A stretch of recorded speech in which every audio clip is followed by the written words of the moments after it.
හරි මේකේ 14 වෙනි ගාන තියෙන්නේ දැන් අපිට කියනවා මුළු ස්කන්ධය ආරක්ෂක ඉස්වැසුම සහිතව කිලෝග්‍රෑම් 65ක් වූ අයිස් මත ලිස්සා යන එනම් ක්‍රීඩකයෙක් ඝර්ෂණයෙන් තොර මිදුණු පොකුණක් මත සරල රේඛාවක් ඔස්සේ 2 ms ඍණයක ප්‍රවේගයෙන් නිදහසේ ලිස්සා යයි. ඒ මෙසේ ගමන් කරන අතර ඔහු සතු කිලෝග්‍රෑම් 5ක ආරක්ෂක හිස්වැසුම සෝකීය චලනය සිදුවන දිශාවට ලම්බක තිරස් දිශාවකට 4 ms ශ්‍රේණියක ප්‍රවේගයෙන් විසි කරයි. දැන් මෙයා ක්‍රීඩකයා මේ අතර යනවා. මෙයාගේ ස්කන්ධය 65යි හෙල්මට් එකත් එක්ක යන වේගය 2යි. මෙහෙම යන ගමන් කිලෝග්‍රෑම් 5ක හිස්වැසුම මේ අතර විසි කරනවා. එතකොට දැන් මෙයාගේ මේ පැත්තට තියෙන වේගය v2 කියලා ගමු.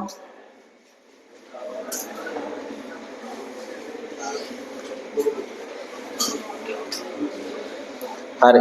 දැන් මේ 4ක වේගයෙන් විසි කරේ. අන්න උඩින් බලද්දි පේන විදිය පුතේ. මේ පද්ධතිය දිහා උඩින් බලද්දි පේන විදිය මෙහෙම යන ගමන් මෙයා මේ පැත්තට 4 විසි කරා. හරි. දැන් ආරක්ෂක හිස්වැසුම විසි කළ පසු ඒකේ සංප්‍රයුක්ත ප්‍රවේගය විශාලත්වය හා දිශාව. දැන් ඔයාලා මෙහෙම කල්පනා කරන්නකෝ. දැන් ඔන්න මම යනවා මෙහෙම. විශ්සගෙන යනවා. යන ගමන් මේ හිස්වැසුම ලම්බක දිශාවට විසි කරනවා. මෙහෙට විසි කරපුවාම මාව විසි වෙන්නේ කොහෙටද දැන්? ඒ ක්‍රීඩකයා විසි වෙන්නේ මේ පැත්තට එනවනේ නේ. එතන යාට මෙන්න මේ පැත්තට යම් ප්‍රවේගයක් නිර්මාණය වෙනවා.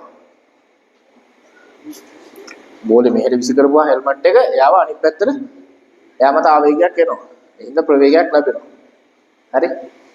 දැන් ඔයාලා හිතන්න මම යන ගමන් හෙල්මට් එක අතාරිනවා. එහෙම ලිස්සගෙන යන ගමන් හෙල්මට් එක අතාරිනවා. අතෑරියාම ක්‍රීඩකයා මත ආවේගයක් හට ගන්නවද? නැහැ. එතකොට දෙපැත්තට කියන්නේ ලම්බක දිශාවට චලිතයක් ඇති වෙන්නේ නැහැ. හැබැයි එහෙම ලිස්සගෙන යන ගමන් හෙල්මට් එක අතාරිද්දී හෙල්මට් එකේ ආරම්භක වේගය බිඳුවද? දැන් මේ යන ගමන් හෙල්මට් එක අතාරිනවා. අතෑරියට පස්සේ හෙල්මට් එකේ ප්‍රවේගය බිඳුවද? නැහැ. කාගේ ප්‍රවේගය තියෙනවද? ක්‍රීඩකයාගේ වේගය තියෙනවා. නේ? එහෙනම් මෙතන මෙයාට මේ පැත්තට දෙකක වේගය තියෙනවා. කොහොමද ඒක උප්පත්තියෙන් හම්බෙලා තියෙනවා. දැන් බස් එකේ යන ගමන් ගල් කැටයක් අතෑරිය ගමන් එයාට අයිති වෙන්නේ කාගේ ප්‍රවේගයද? බස් එකේ ප්‍රවේගය අයිති. මතකද අපි ඒ කාලේ අර පැරෂූට් එකේ යන ගමන් ගල් කැටයක් අතෑරියේ උඩ යන ගමන්. එතකොට ආරම්භක ප්‍රවේගයතොර පැරෂූට් එකේ ප්‍රවේගය නැත්නම් ඒ බැලුන් එකේ ප්‍රවේගය. මේකත් ඒ වගේ. එහෙනම් මෙයා උප්පත්තියෙන් කොහොමත් එයාට ඒකේ ප්‍රවේගය අයිති. ඊට අමතරව ප්‍රවේගයක් තමයි අපි මේ දෙන්නේ. ඊට අමතර ප්‍රවේගයක් දුන්නේ. හරි. දැන් අපිට පුළුවන් මේ අතර ගම්මිතා සංසිඳීමේ දාන්න. පෙර ගම්මිතාවය සමානයි පසු. පෙර ගම්මිතාවය 65 වතාවක් 2. පසු ගම්මිතාවය 5 වතාවක් 2. මෙතන 60 වතාවක් v2. හරි. මෙයා මෙහෙට ගෙනල්ලා අඩු කරමු. 130න් 10ක් අඩු කරා 120යි. මෙතන 60ක් v2. එතන v2 කියන්නේ 2යි. ms ඍණ 1. හරි. එහෙනම් ඊළඟට මේ අතර දාන්නම්. දැන් මේ උඩට නෙමෙයි පුතේ. චලිත වෙන දිශාවට ලම්බ කොහොමද? දැන් හිතන්න මම ක්‍රීඩකයා මෙහෙට යද්දි උඩින් නම් බලපු රූපේ තමයි මේ අරගෙන තියෙන්නේ. උඩින් නම් බලද්දි පේන විදිහ. තේරුණාද? අහසින් නම් බලද්දි පේන විදිහ. එතකොට හෙල්මට් එක මෙහෙට විසි වුණා. ක්‍රීඩකයා මේ පැත්තට විසි වුණා. හරි? දැන් ගම්මිතා සංසිඳීමේ දාමු. පෙර ගම්මිතාවේ සමානයි පසු. පෙර ගම්මිතාවේ බිංදු පසු ගම්මිතාවේ 5 වතාවක් 4 ඍණ මෙතන 60 වතාවක් v3. හරි. මෙතනට ආව 60ක් v3. මෙතන 20 v3 සමානයි 3න් 1යි ms ඍණ 1. ඔය දෙකයි. හරි ඊට පස්සේ අපිට පුළුවන් මේකේ සම්ප්‍රයුක්තය ගන්න. දැන් සම්ප්‍රයුක්තය මේ පැත්තටනේ. ඒක v dash කියලා ගන්න. v dash වල වර්ගය සමානයි v2 වර්ගය ධන v3 වර්ගය. හරි. එතකොට v2 2යි. මෙතන 1ට 3 වර්ගය. හරි. එතකොට මෙතන 1ට 9ක් එනවා. එතකොට 0.111 නේ යන්නේ නේ. හරි. එතකොට මෙතන එන්නේ 4.111 ඔන්න ඔය යනවා. මේකේ වර්ගමූලය ගත්තාම 2.06ක්ද බලන්න පුතේ 2.0 කීයක් දෙන්නේ කියලා මම දන්නේ නැහැ 0.3 කීයක්ද හරි මේ වගේ උත්තරයක් එයි මම මේ දශම ස්ථාන කීයද කියන දන්නේ නැහැ හරි දැන් මෙතනට එනකන් හදා ගන්නකො එතකොට මේ තියෙන පුතේ උඩින් බලද්දි පේන විදිහ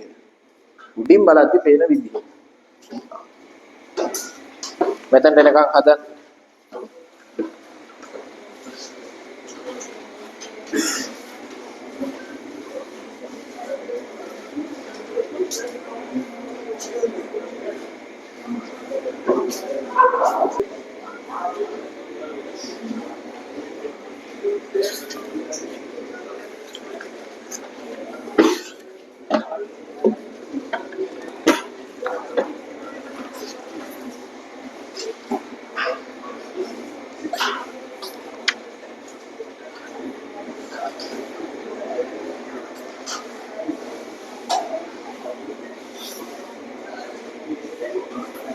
හරි දැන්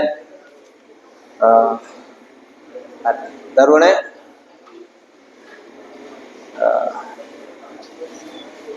දෙවෙනි කොටස ස්කන්ධයේ කිලෝග්‍රෑම් 45ක් වූ එයට ආසන්න හා සමාන්තරව නමුත් විරුද්ධ දිශාවට 1 ms ඍණයක ප්‍රවේගයෙන් අයිස්මත ලිස්සා යන B නම් වෙන ක්‍රීඩකයෙකු ඒ විසින් විසිකරන ලද ආරක්ෂක හිස්වසුම අල්ලා ගන්නා ලදී. මුල් දිශාව ඔස්සේ B ගේ නව ප්‍රවේගය. හරි අල්ලා ගත්තට පස්සේ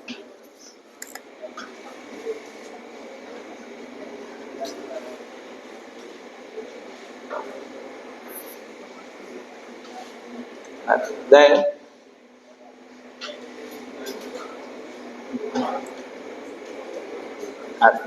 දරුවනේ හෙල්මට් එක මේ පැත්තට යනවා මෙහෙට 2යි මෙහෙට 4යි ඔන්න බලන් ඉන්න කිලෝග්‍රෑම් 5යි මෙන්න B ක්‍රීඩකයා B මේ පැත්තට යන වේගය 1යි දැන් මෙහෙම ගිහින් මේ හෙල්මට් එක අල්ලා ගන්නවා අල්ලා ගත්තට පස්සේ ළමයි දැන් මේ මුළු පද්ධතිය කිලෝග්‍රෑම් 50ක් වෙනවා කිලෝග්‍රෑම් 50යි ඊට පස්සේ මේ පැත්තට තියෙන වේගය v4 කියලා ගන්න මේ පැත්තට වේගය v5 කියලා ගන්න තේරෙනවද කතන්දරේ දැන් B ක්‍රීඩකයා මෙහෙම යනවා හෙල්මට් එක මෙහෙම එනවා ඇවිල්ලා මේ වගේ තැනකදී අල්ලා ගන්නවා ඔන්න අල්ලගත්තා තේරෙනවද වැඩේ හරි ඊට පස්සේ මේ පැත්තට ප්‍රවේගය කීයද කියලා මේ අහන්නේ අපේ. මුල් දිශාව ඔස්සේ B ගේ නව ප්‍රවේගය. මුල් දිශාව මේ අතරනේ තියෙන්නේ.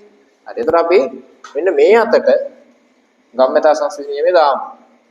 පෙර ගම්‍යතාවය සමානයි පසු ගම්‍යතාවය. දැන් පටන් ගද්දී මේ පැත්තට තියෙන 45 වතාවක් 1 මෙහා විරුද්ධව තියෙනවා 5 වතාවක් 2. ස්කන්ධය 50ක් වෙනවා. වේගය v4. මේක අඩු කරපුවාම 35යි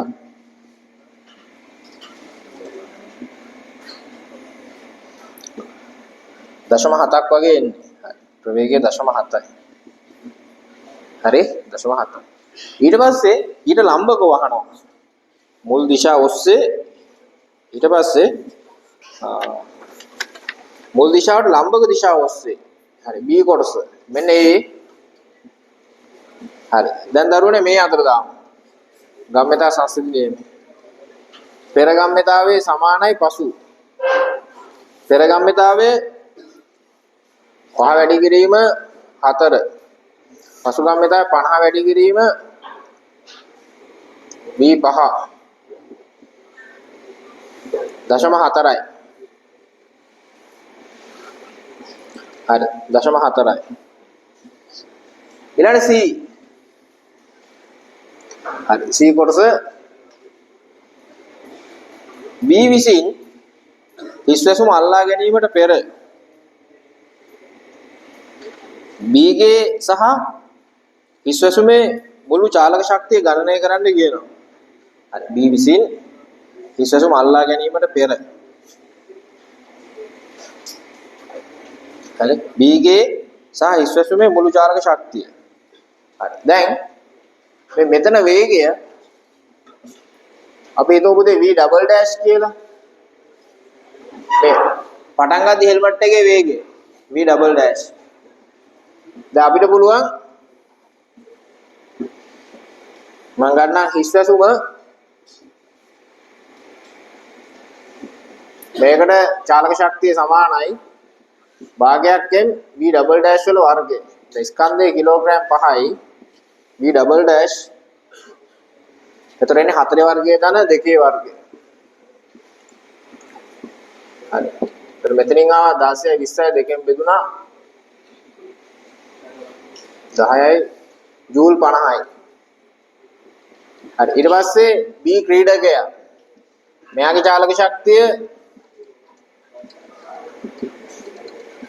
ස්කන්ධයේ කිලෝග්‍රෑම් 45යි වේගය 1යි 22.5යි ජූල්. එහෙනම් මුළු ශක්තිය මේ දෙක එකතුව 72.5යි ජූල්. 72.5යි. හරි. දාගමු. එහෙනම් පුතේ ඔන්න මුළු ශක්තිය හොයාගත්තා. 72.5යි. හරිද වැඩේ?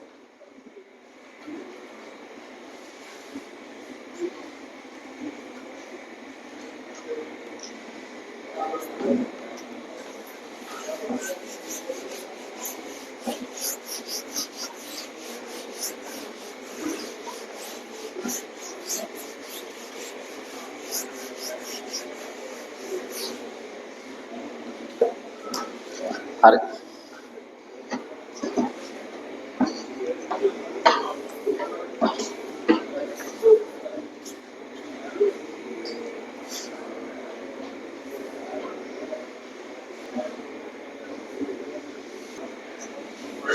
හරි. B විසින් හිස්වැසුම අල්ලාගත් පසු B ගේ සහ හිස්වැසුමේ මුළු ශක්තිය ගණනය කරන්න කියනවා. දැන් එතකොට අපිට එන වේගය 0.4යි 0.7යි නේ දෙන්නේ. හරි. එතකොට ඔන්න හතරවෙනි කොටස මේ පැත්තට 0.4යි මේ පැත්තට 0.7යි. ඔහොමනේ වේග ආවේ. හරි. මේ වේගය මම ගන්නවා v නෝට් කියලා. මේ ස්කන්ධයේ කිලෝග්‍රෑම් 50යි දැන්. හරි. එතකොට චාලක ශක්තිය සමානයි භාගයක් m v නෝට් වල වර්ගය. මෙතන 50යි. හරි. එතන v නෝට් වල වර්ගය කියන්නේ 0.4 වර්ගය ධන 0.7 වර්ගය. හරි. ඔය විදිහට ගත්තාම ඇති. හරි. ඊට පස්සේ ඔන්න v නෝට් වල වර්ගය අරන් තියෙනවා. මෙතනින් එනවා 0.16යි මෙතන 0.4යි 9යි එකතු කරපුවාම 40 50යි 60යි 65යි 0.6යි 5යි ඊළඟට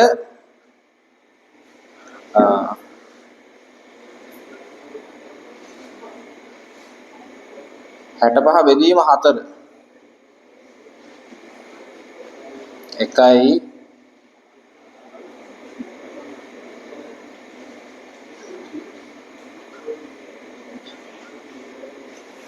6යි 2යි 5යි 16.25යි ජූල්. මෙන්න ළමයි පසු අවස්ථාවේ චාලක ශක්තිය 16.2.5 16.2.5 ඊළඟට පස්වෙනි එක හරි ඉහත 3 හා 4 යටතේ ගණනය කළ අගයන් දෙක එක සමාන නොවන්නේ ඇයිදයි කෙටියෙන් පැහැදිලි කරන්න. හරි. දරුවනේ දැන් මෙතන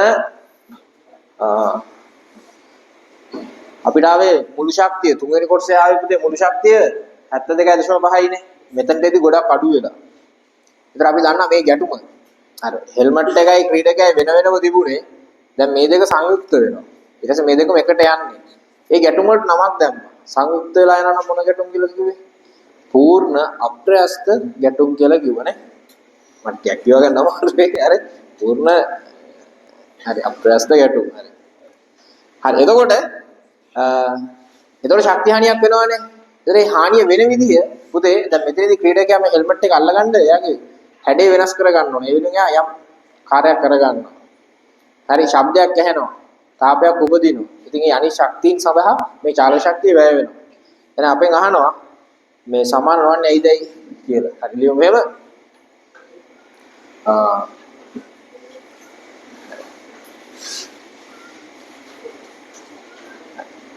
හෙල්මට් එක හිස්වැසුමනේ හරි. හිස්වැසුම අල්ලා ගන්නා විට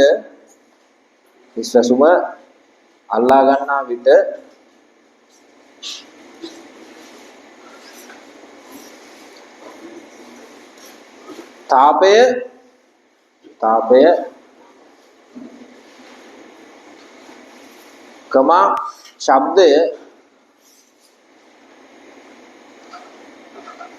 සහ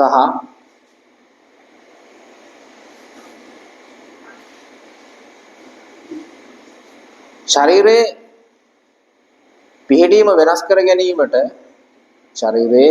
පිහිටීම වෙනස් කර ගැනීමට ශක්තිය වැය වේ.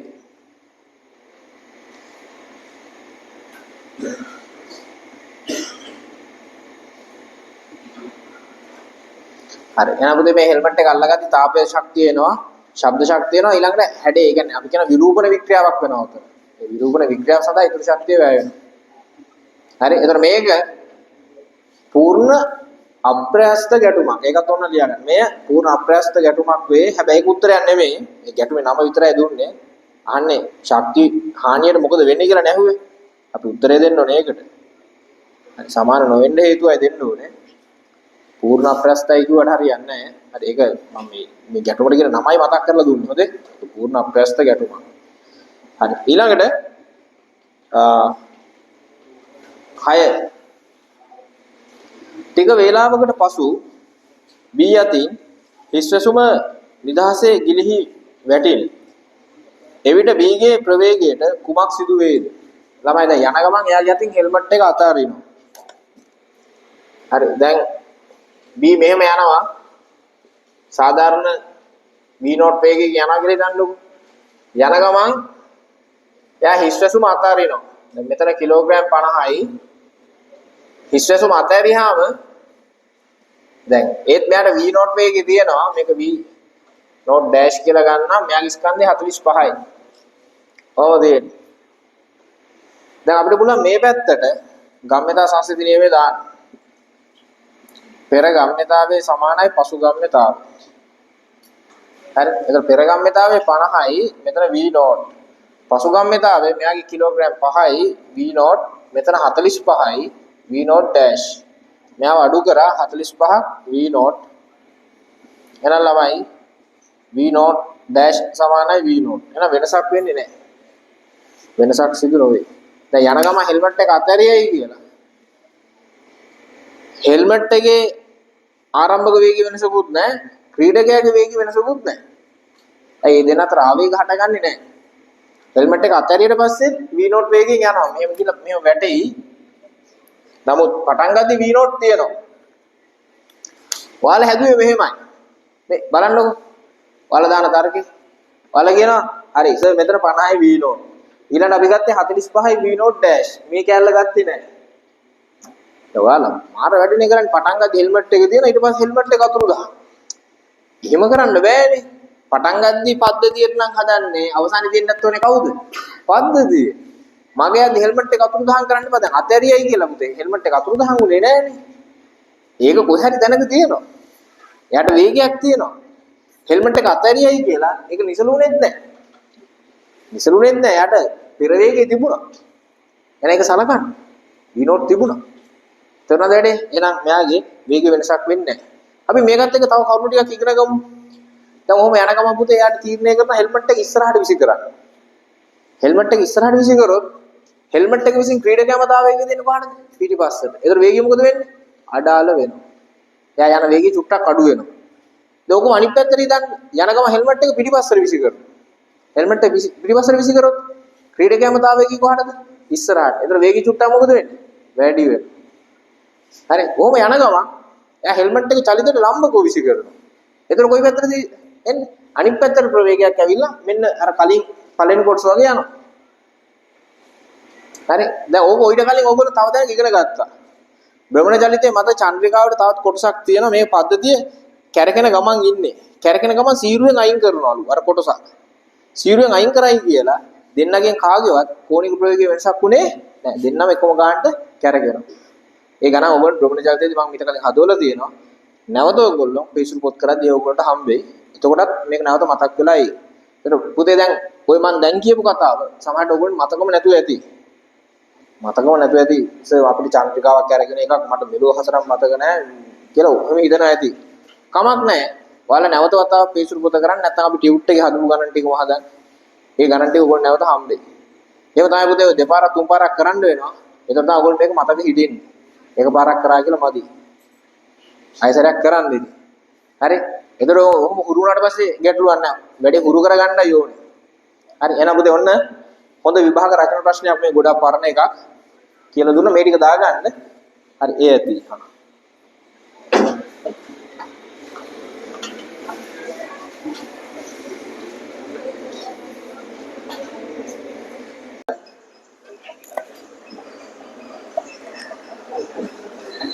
දැන් මේ විදිහට හැප්පුණාට පස්සේ පුතේ මේ ඉදිරියට සර්පණය වී නිශ්චල වීමට පෙර මීටර 1ක් දුර යනවලු එහි 15 පිටුනේ 0.5 සිරස් උසක් දක්වා ඉදිරියට දෝලණය වෙනවලු. ගැටුමට මොහොතකට පෙර එහි වේගය ගණනය කරන්න කියනවා. දැන් මෙහෙම තියෙන එක්කෙනා මෙහෙම පැද්දිලා එනවනේ මෙතනට.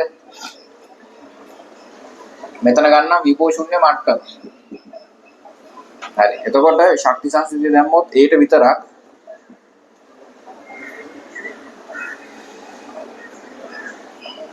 විභව ශක්තිය ධන චාලක ශක්තිය සමානයි විභව ශක්තිය ධන චාලක ශක්තිය. ඒතර විභව ශක්තිය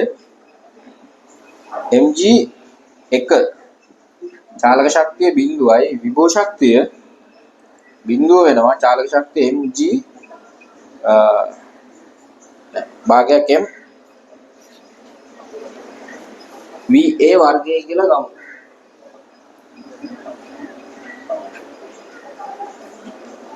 හරි. මෙතන va වර්ගය. මේක m කැපුවා. මෙයා 10යි.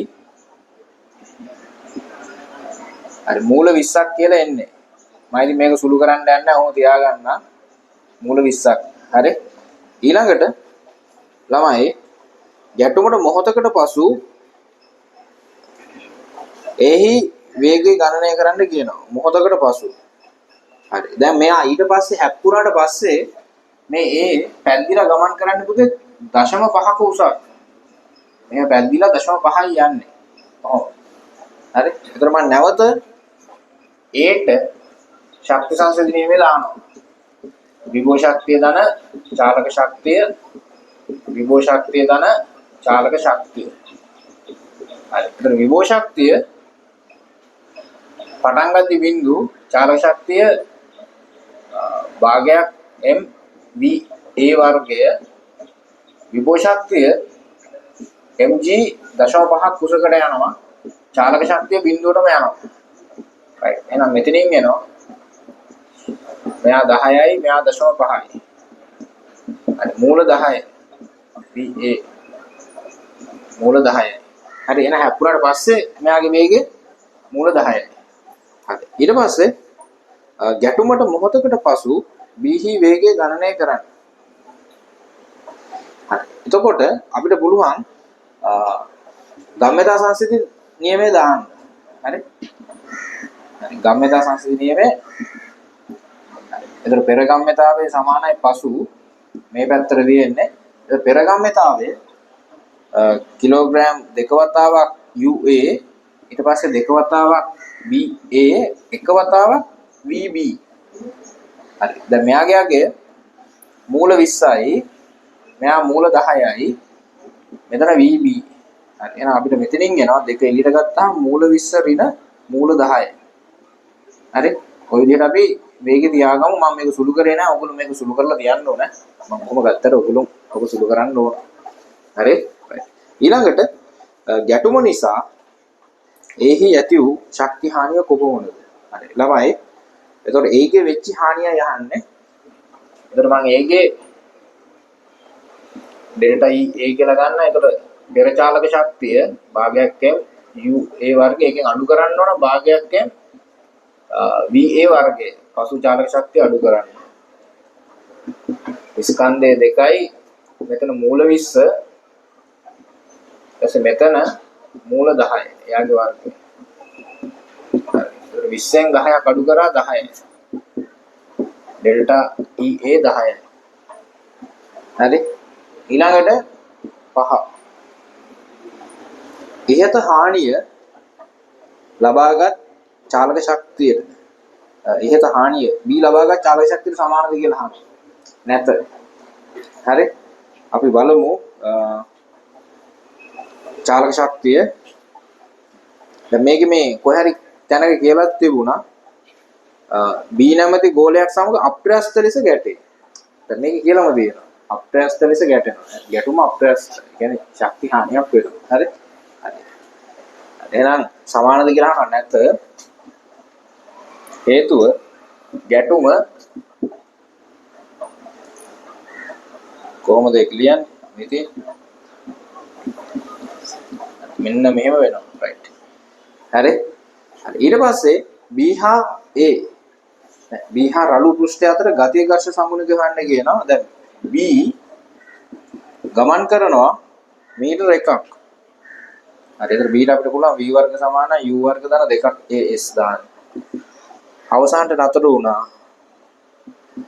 මෙයා යනවා පුතේ ඒ දුර යන දුර මීටර 1යි. මේ ඔක්කොම මෙහෙට ගියමු. දැන් ආරම්භක වේගය හරි B ගේ වේගය මෙතන තියෙනවානේ. මේක වර්ග කරලා ගන්න ඕන. 4යි මූල 20 ඍණ මූල 10 වර්ගය. ඔම ගත්තා. හරි. ඍණ 2ක් A. හරි. හරි එතන මෙතනින් එනවා 4යි මෙතන 20 ඊට පස්සේ මැද පදේ 2යි මේක වැඩි කරපුවාම මූල 200යි ඊට පස්සේ ධන 10 2ක් A හරි දෙකෙන් බෙදුවා ඊට පස්සේ මෙතනින් එනවා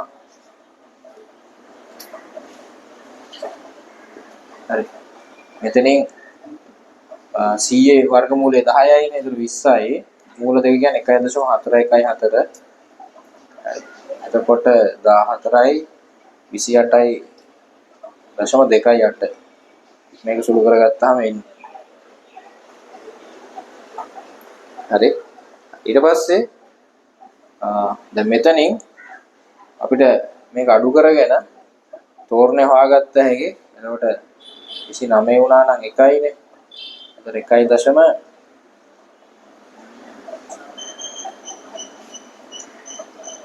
1.72යි මෙතන වැඩි කිරීම 2. හරි මෙන්න තෝරණේ හොයාගත්තා. දැන් තෝරණේ දන්න හින්දා F සමාන ma දාලා ඝර්ෂණ බලය ගන්න. F සමාන ma දාලා ඝර්ෂණ බලය අරගෙන ඒකෙන් ඝර්ෂණ සම්පූර්ණකය හොයාගමු. හරි. එතකොට වැඩේ හරි.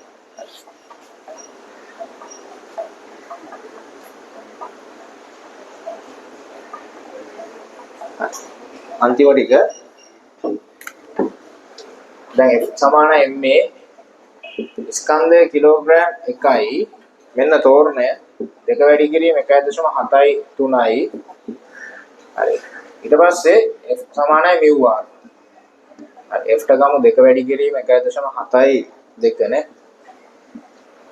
mu r ට ගන්න 10යි හරි එහෙනම් අපිට මෙතනින් එනවා 4යි 14යි එකක් ඉතුරුයි 3යි හරි 10න් බෙදුනහම 0.3යි 4යි 4යි 0.3යි 4යි 4යි හරි ඉතින් මේ කියලා දුන්න පුතේ 15 වෙනි ගාන හරි හරි ඒ ඇති ඊළඟට තව මේකේ එතකොට මම 14 වෙනි එක සහ 15 මේ දෙකම එකතු කරලා ගෲප් එකට දාන්න හරි හරි 14යි 15යි දෙකම එකතු කරලා ගෲප් එකට දාන්න